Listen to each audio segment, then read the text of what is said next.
Previously on Transformers University, we dug deep into the first 5 episodes of the series, and we met all of the voice cast for the entire season. And now we dig further into the middle 5 episodes of Season 1 on Transformers University.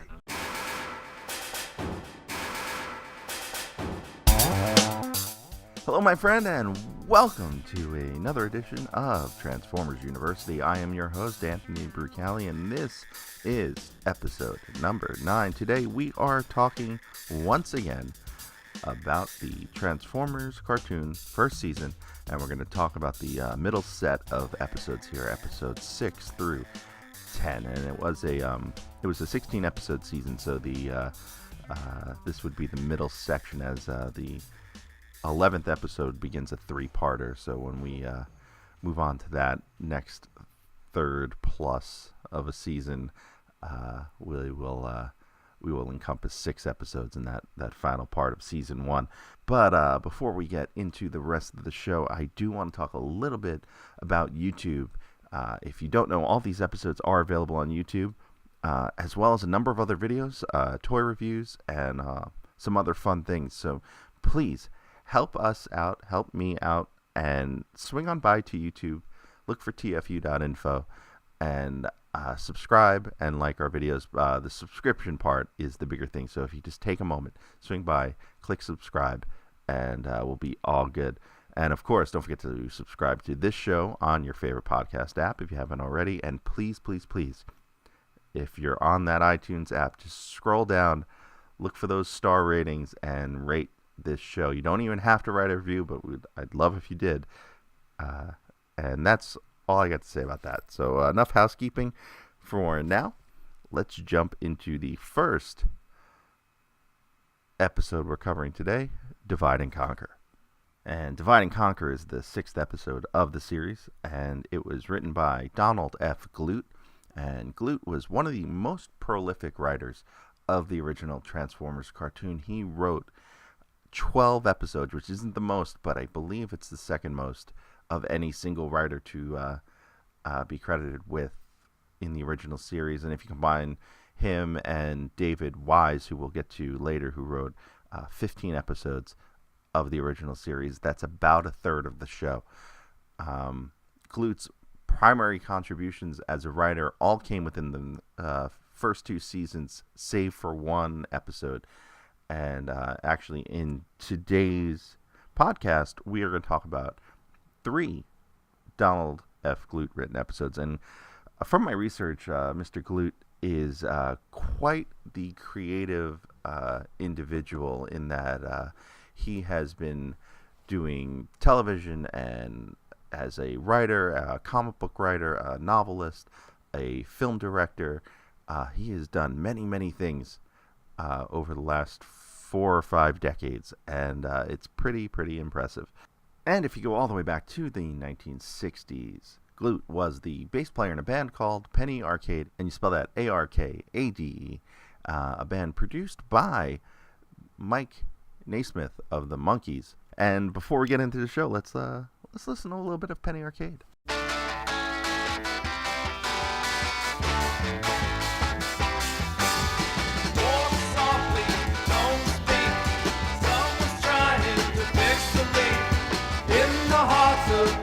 Today, everyone's down on their knees to pray. No rhyme or reason at all.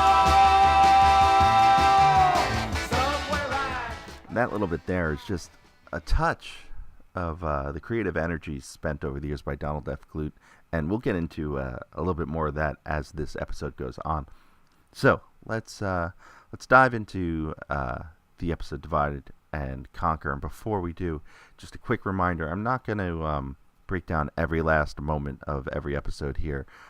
There's plenty of great podcasts out there that do that. For one is a show called Cybertronological. You might have heard Adam and Kevin on the last time we did a G1 cartoon podcast, and definitely go search them out, check them out, because they go episode by episode. Every show is an episode, and they go chronologically, and it's worth a listen. But we will together hit on a few key points, interesting notes, and that sort of thing throughout the episodes. And I will give you the gist of the plot and what happens without going too in-depth into every little detail of the show.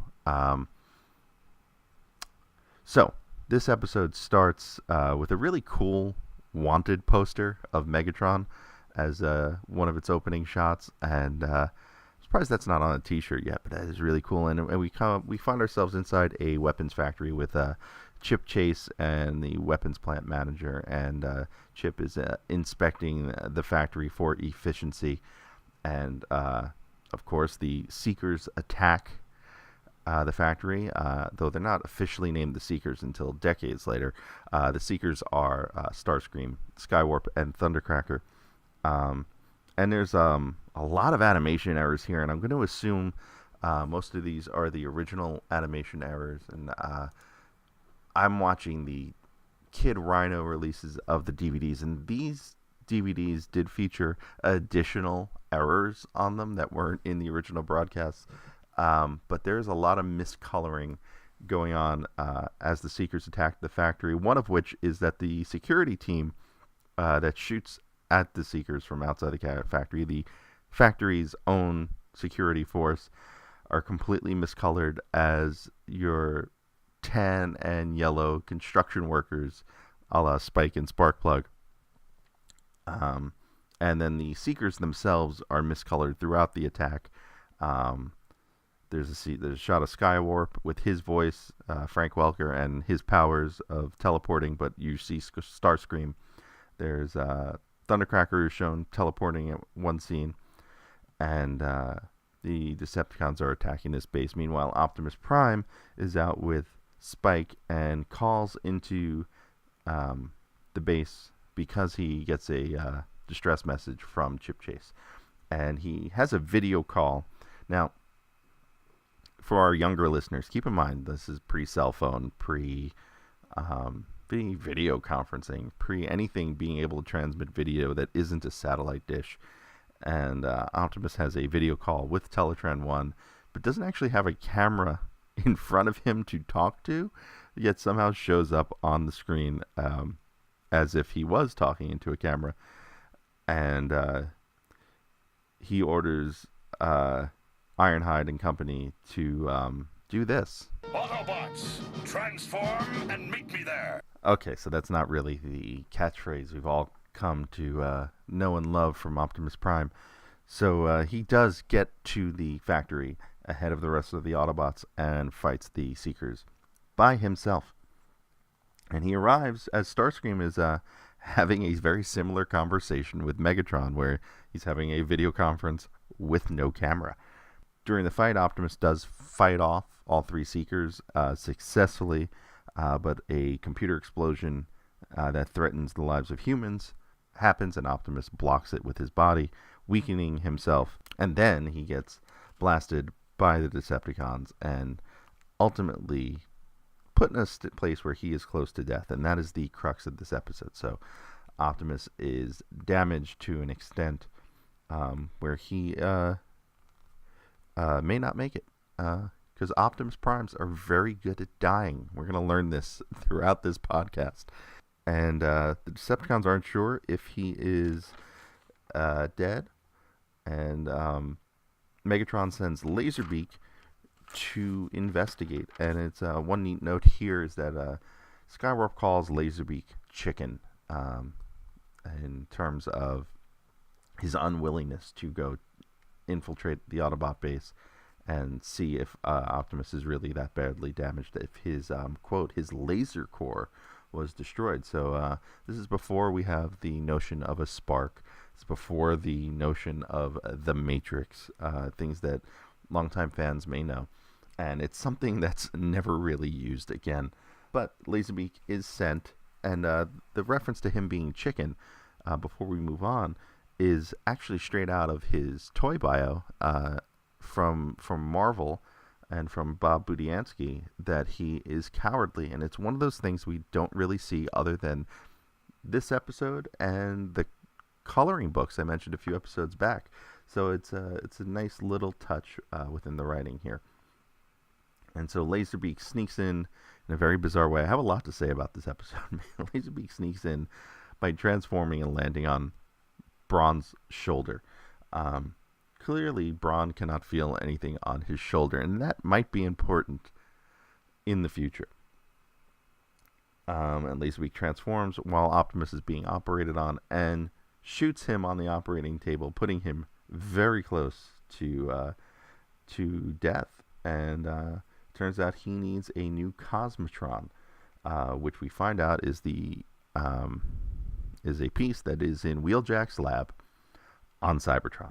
So the Autobots have to find the space bridge. And it's an interesting note here. It's established that the space bridge changes locations on Earth and doesn't always appear in the same place. And one of the things that happens here is that we end up seeing the Decepticons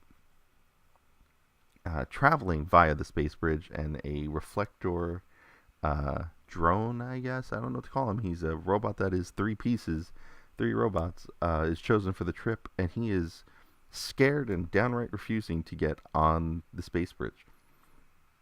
But he does, and just then a bunch of Autobots show up, and there's a fight in the forest, and another weird thing involving Reflector in this episode, and it makes me wonder if anyone really had a grasp on how he worked. He gets, one of the reflector drones gets shot and falls into the next reflector drone, into the next one. They become one robot as they're being shot by Bluestreak. It's very bizarre, but ultimately the Autobots win that battle. They get to Cybertron, Ironhide, Bluestreak, Trailbreaker, Bumblebee, and Chip, and Megatron calls in something that will come back later in the franchise. He calls and orders Acid Rain. And this group of jets eventually will all get names and future toys. But for now, they are just unnamed, unidentified seekers, a yellow one, a green one, and a dark blue. And they do transform into the Tetrajet pre-Earth modes that Starscream, Thundercracker, and Skywarp had in the original pilot. And we find out that Cybertron has clouds, and the Rainmakers cause this acid rain, which doesn't affect Chip. So I guess humans are unaffected by the acid rain, but it does cripple the Autobots to some extent. And Chip has this line to say to help rally the team. No one's ever really disabled as long as he has courage. And I really like that line. It's very emblematic of 80s TV, especially TV aimed at a younger audience in terms of promoting diversity and promoting a bit of different thought when it comes to people who are different from you. And this is a scene that gets referenced a lot in future Transformers fiction and modern Transformers fiction. It is a great way for the line to expand upon the Seekers and give us another three in the yellow, green, and dark blue ones. And one of the things Bumblebee mentions in the Autobots as they're battling back from the acid rain is he calls it an acid storm. And in fact, the green one would eventually get named Acid Storm.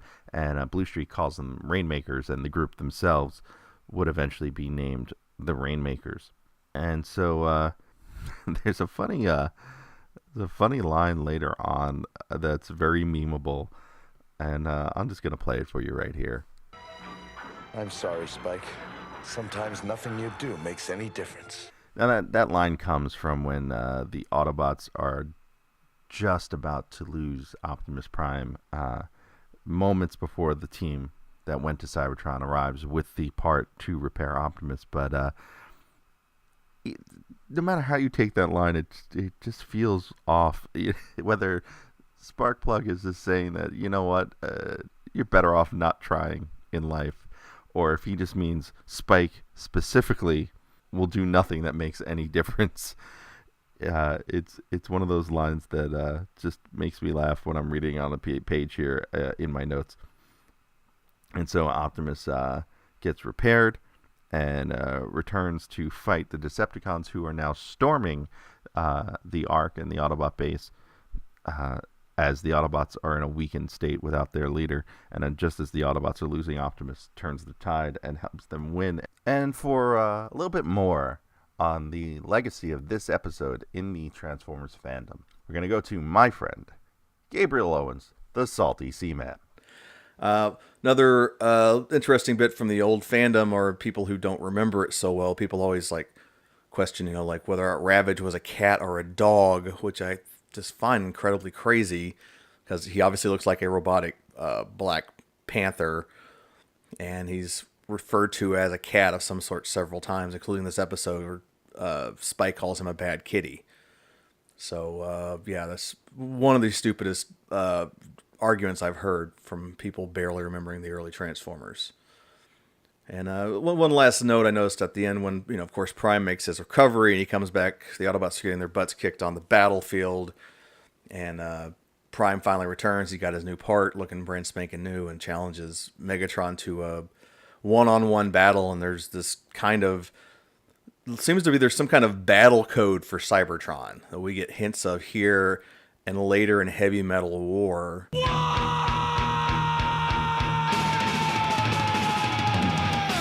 And some of the other fiction would kind of touch on it. The comics established there was a gladiatorial combat in the past. Megatron was a champion of that. And that little idea thread is kind of carried on. But so this show actually touched on it too, although we don't see much of it after Heavy Metal War.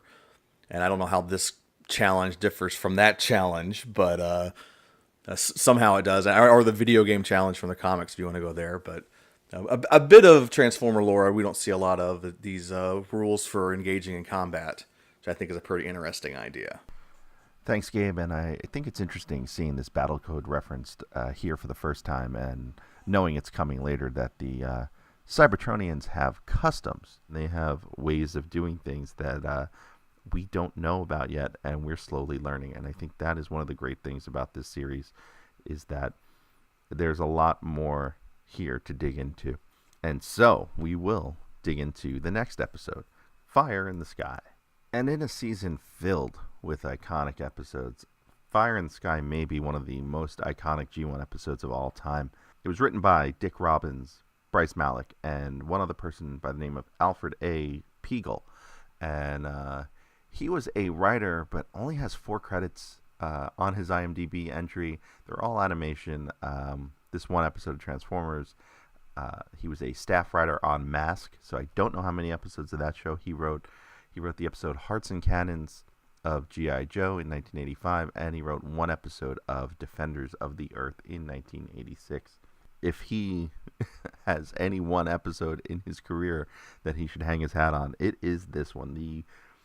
So the basic premise to this episode is that the Decepticons are drilling into Earth's core to steal the Earth's heat energy from its core. And as much as that science is complete nonsense, that is the setting we're going to work out of for this one. And in doing so, temperatures drop worldwide. And this leads to a fairly iconic scene in that the Autobots have a snowball fight with Spike in the desert in the middle of July. And there's some weird things in this animation sequence. In one of the shots, the snow drifts upward, and there's the cartoon trope of Spike getting hit with a snowball, rolling downhill and becoming a larger snowball and taking out a whole bunch of Autobots. And of course, there's this line from Jazz. Hey guys, that's Snow Fair! And of course, that's not why this episode is important. Why this episode is important is that there are 2 things here that are huge to Transformers lore and incredibly memorable things that happen in this episode. 1, we find out a bit about Starscream's past, and 2, we find out about that past via the Decepticons finding a robot trapped in the ice in the Arctic by the name of Skyfire. Yes, Skyfire, not Jetfire, because copyright reasons. And we'll get a bit more into the Skyfire, Jetfire thing when we get into the 1985 toy line. But for all you need to know now is that Skyfire is a character on the cartoon. Jetfire is the toy. And before we get into Skyfire and his unique backstory, we see the Autobots one more time. They decide to do this for the first time. transform and roll out. And that is the first time you'll ever hear Optimus Prime say that line in the show. And the Autobots do roll out. They drive all the way to the Arctic Circle. And other fun note here, Spike and Sparkplug, maybe the first ice road truckers, and they have, instead of their normal clothes on, they have these snowsuits and parkas on that have hard hats with ear flaps. And then we get back to Decepticons. They are trying to revive Jetfire, and another weird, funny kind of thing here is that in the process of trying to revive Jetfire and shock him awake, Starscream is very involved in this, and he orders a shock of 50,000 volts, and it doesn't work. So he decides to up the power to 1,000,000 volts, and this is quite the jump from 50,000 to 1,000,000. And in the process of this, Starscream reveals that he knew Skyfire before the war and that they were explorers, they were scientists. And this is important because it's the first pre-war flashback we'll see in the G1 cartoon. It's not something we see often, but it's something we see a few times, and it's always very rewarding to get some of that origin story, some of that backstory of what happened and what led us to this point. And Skyfire and Starscream's relationship is one of those things that is stuck with people since this episode first aired, and one of those people is Frank Todaro, the current voice of Starscream on the Prime Wars trilogy cartoon that is on Go 90. And for more on this episode and how it's affected his interpretation of the character, here is Frank Todaro. So Starscream's role in this episode is actually something that was sort of in the back of my mind when we were doing season 1 of Prime Wars. I love how I love the reasonable sounding Starscream. It's one of my favorite depictions of the character, right on to the stop. They were explorers. I mean, they're basically the crew of the Enterprise, him and Skyfire, or the Axelon, I guess, to be on brand.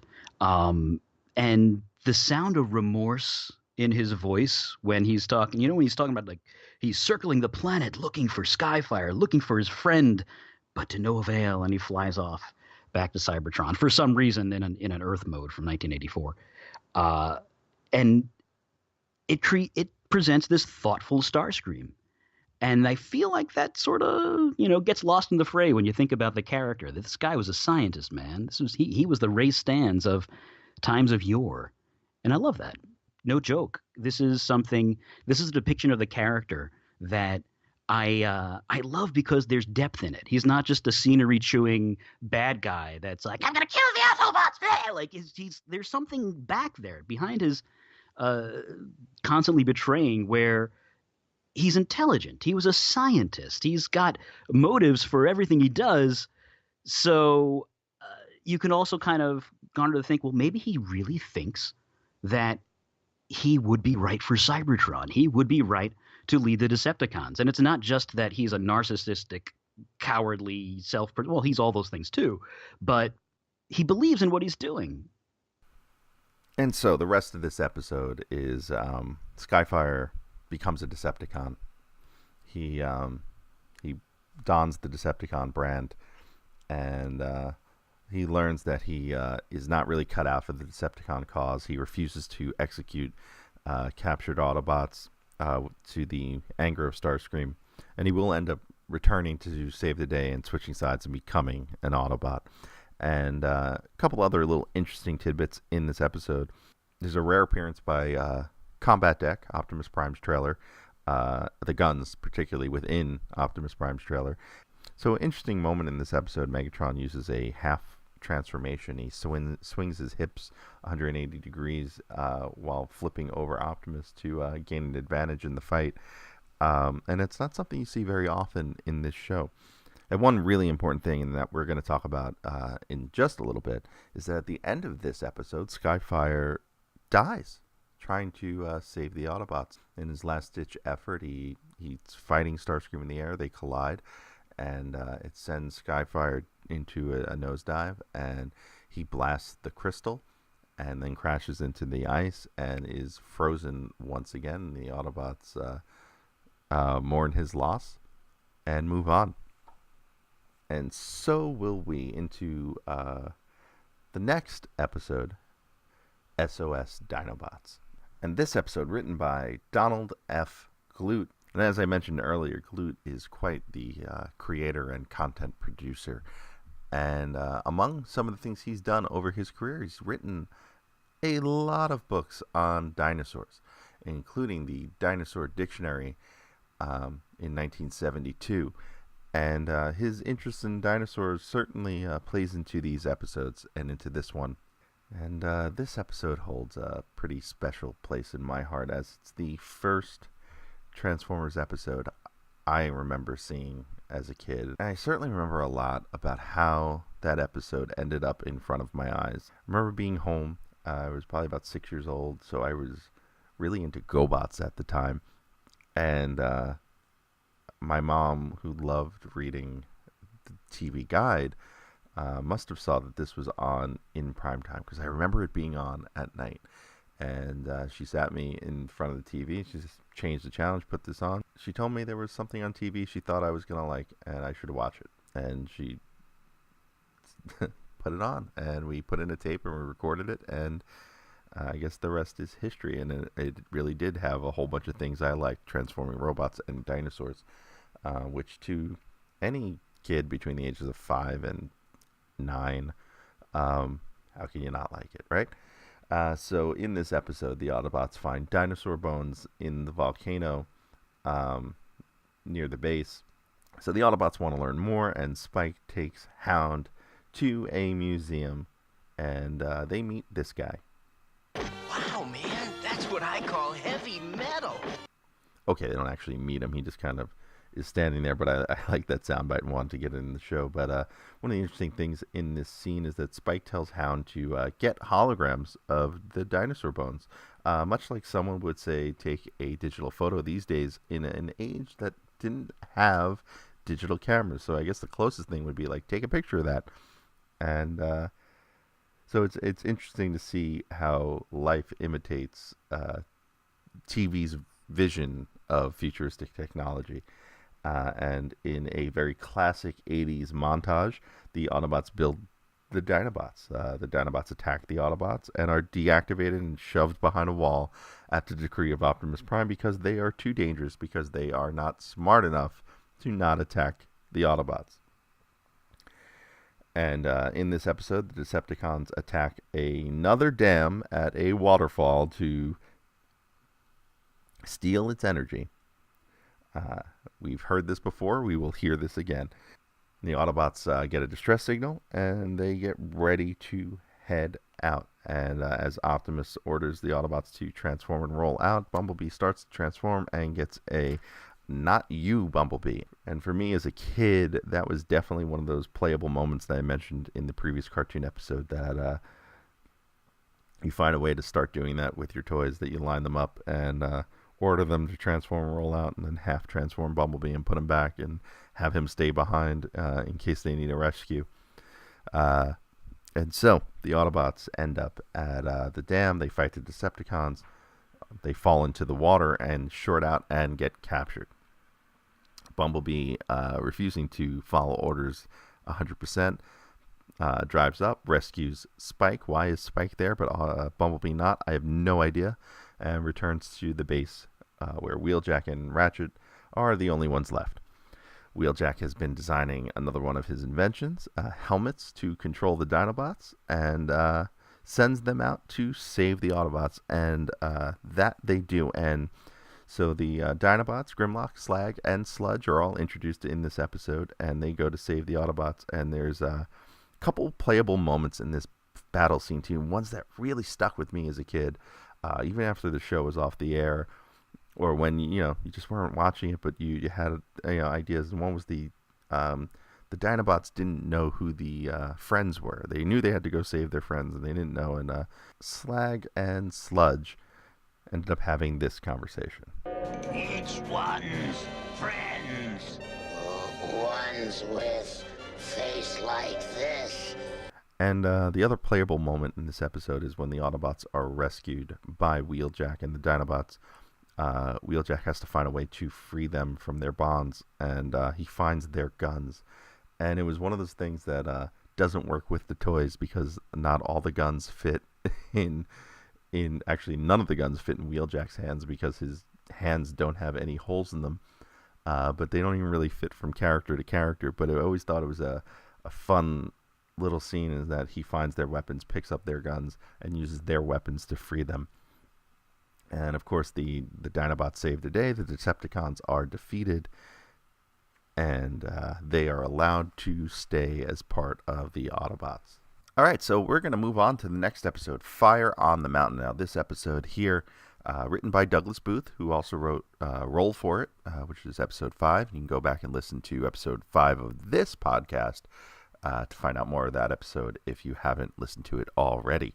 Fire in the Mountain picks up where Fire in the Sky left off, and it makes the ending of Fire in the Sky somewhat controversial to Transformers fans. And for more on that ending and how it leads into Fire on the Mountain, here is ToyBoxComix, Alan Young. Fast forward to the end of the episode, Skyfire doesn't trust Starscream for too long. He figures out that the Decepticons aren't in the right, so he turns on his friend, joins the Autobots for 5 minutes until he's buried in the ice. And that in itself would be fine. Maybe the Autobots couldn't get to him for some reason, except a couple episodes later, they dig him up. So his sacrifice is, well, his sacrifice is real, but the Autobots just seem like a bunch of jerks for leaving him there. And Alan there may not be the only one who thought bringing Skyfire back was a good idea. For a little bit more, we go back to the current voice of Starscream, Frank Todaro. I kind of, in one sense, almost wish that Jetfire or Skyfire never came back. Sorry, Greg, but it would have meant so much more. Like, was it Optimus's last line? It's like something, he will live forever as long as freedom exists. And it's so beautiful. It's so like second star to the right, straight on till morning, perfect punchline for that story. But I don't know, whenever they needed a cab ride, Skyfire was like the Uber of the Autobots. All right, so this episode might make the Autobots out to seem like a bunch of jerks, but it is chock full of some great highlights. And for more of those highlights and a basic rundown of what this episode's all about, here is the Gamer Going Gray. Fire on the Mountain is mostly remembered for being the episode that Skyfire gets melted out of the ice after being frozen at the end of Fire in the Sky. The Autobots just left him there until they decide they need him to go to South America. But otherwise, the episode is pretty much a standard Transformers episode. It has all that you need. It has your MacGuffin in the crystal that Megatron uses to power his cannon. It has a Wheeljack invention to stop that MacGuffin in the end.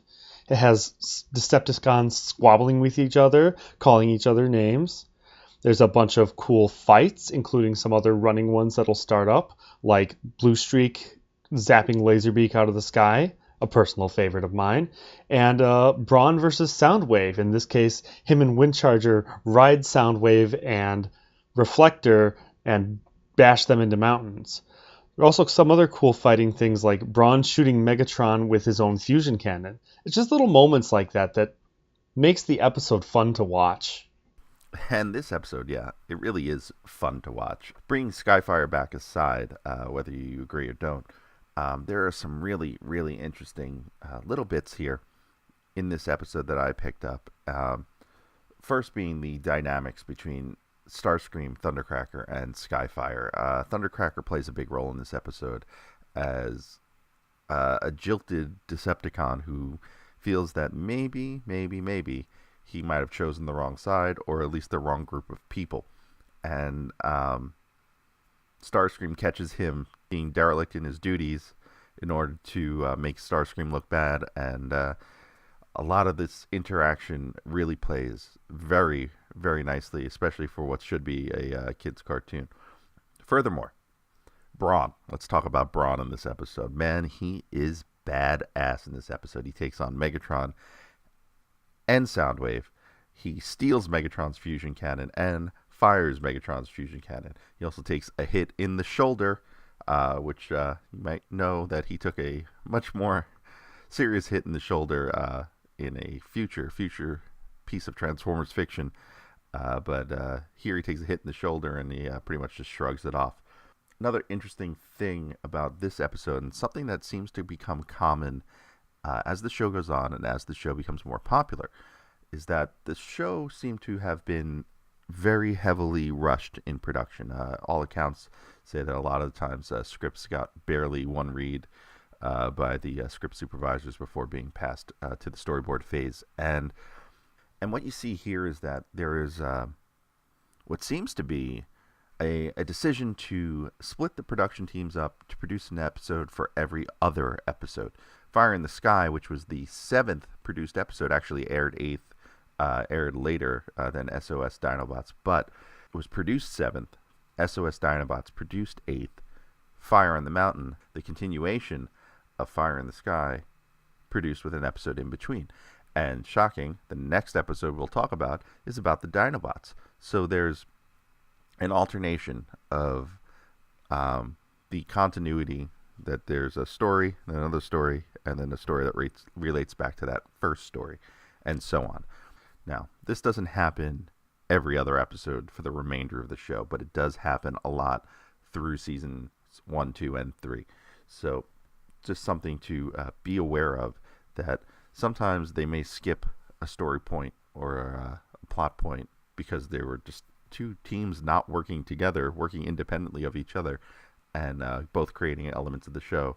And you can see there's sometimes what seems to be a lack of communication between those 2 or 3 groups as the show gets more popular and more episodes need to be rushed out. Another interesting thing I noticed while watching this episode is that certain characters, the ones that seem to be specifically the kid-oriented, kid-focused characters, the one that the kid who's watching the show is supposed to feel like is them, are assigned to actors who only do that voice. For example, Hound or Bumblebee or Jazz, their voice actors didn't play any other characters in the first season or the second season, at least not main characters or actual Transformers. Another thing this episode made me notice is that actors who voice more than one character, their characters tend to get grouped into the same episode. So if you see an episode with Starscream, there's a good chance Wheeljack's in it, or a good chance Sparkplug is in it. Same goes for Optimus Prime and Ironhide, or, well, Frank Welker's kind of the exception because he's everyone. But that idea that they can get a little more bang for their buck by doubling down on the voice actors within the episode. So if there's a lot of Spike, there's a good chance there's Brawn. This episode, Fire on the Mountain, heavy on Thundercracker, also has Windcharger because John Stevenson only voiced those 2 characters. The last thing I noticed about this particular episode is that a lot of the characters in this episode did not do well in Transformers the movie. That's all I'm saying. If you haven't seen the 86 film, I'm not going to spoil it for you, but it's been over 30 years. Really, you should get on that. Now, moving on to the final episode we're covering today, War of the Dinobots.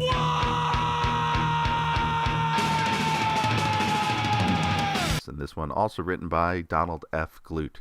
And if you're wondering what Mr. Glut is doing today, he runs a website about his writing and about a lot of his stuff called DonaldFGlut.com. That's G-L-U-T, Glut.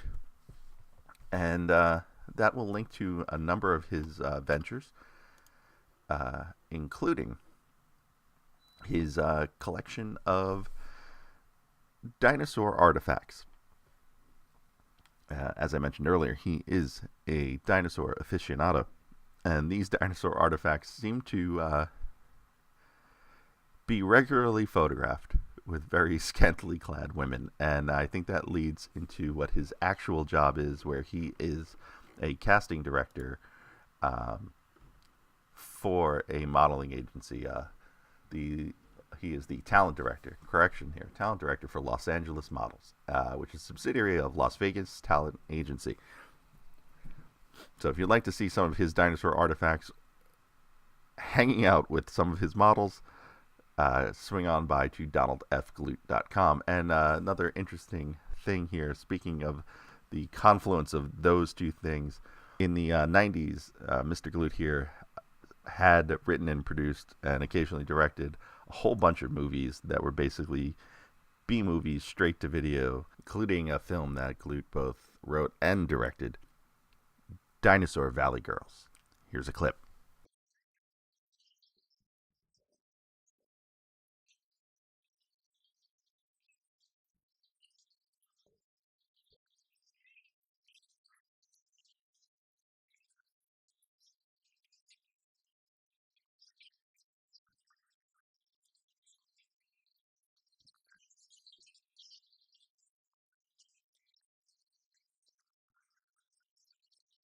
B-movie jokes aside, War of the Dinobots does start with a very B-movie beginning with a meteor crashing to Earth. And it just reminds me of one of my favorite independent spoofs of B-movies, The Lost Skeleton of Cadavra. And I do wonder if this meteor contains some atmospherium. This silly old meteor, as you call it, could be made of atmospherium. Do you know what that could mean for mankind? Aliens. From outer space. Earth contains that rarest of all radioactive elements, atmospherium. I hope the owners don't mind their good dishes holding a radioactive meteor. Don't eat the meteor by mistake, whatever you do. Seriously, we'll clean the dishes before we go. All right, all kidding aside, Soundwave is tasked by Megatron to figure out the Dinobots' weaknesses. And in the process of this, the Autobots go and check out the meteor, and they leave the Dinobots to guard the meteor, which turns out to be unstable. And Optimus, on the way back, commissions Wheeljack and Ratchet to build 2 more Dinobots. You know what that means? It means we get another Dinobot building montage. In the meantime, Soundwave figures out what the Dinobots' weaknesses are. Slag is hostile, Grimlock is arrogant, and Sludge is stupid. So Megatron's plan is to fly over to the Dinobots and talk them into destroying Optimus Prime by playing up the fact that Grimlock is stronger, and that for Slag it means he'll get to fight, and Sludge will follow whoever is strongest. Meanwhile, back at the Autobot base, we are introduced to Snarl and Swoop. They have 2 whole lines in this episode between them, introducing themselves. And they get to test themselves out by fighting the other Autobots. In the meantime, Optimus Prime finds out that the meteor is unstable and will explode, and drives back to the Dinobots to warn them of the meteor's instability. Optimus gets attacked, ambushed, really, by the Dinobots, and the Dinobots win. Optimus almost dies yet again. That's twice in these 5 episodes alone. And Grimlock, though, is surprised that Optimus still functions and has some second thoughts. And instead of annihilating Optimus, he captures him. He brings him to Megatron, and while there, the Swoop and Snarl show up, along with some other Autobots. And Swoop and Snarl fight the rest of the Dinobots.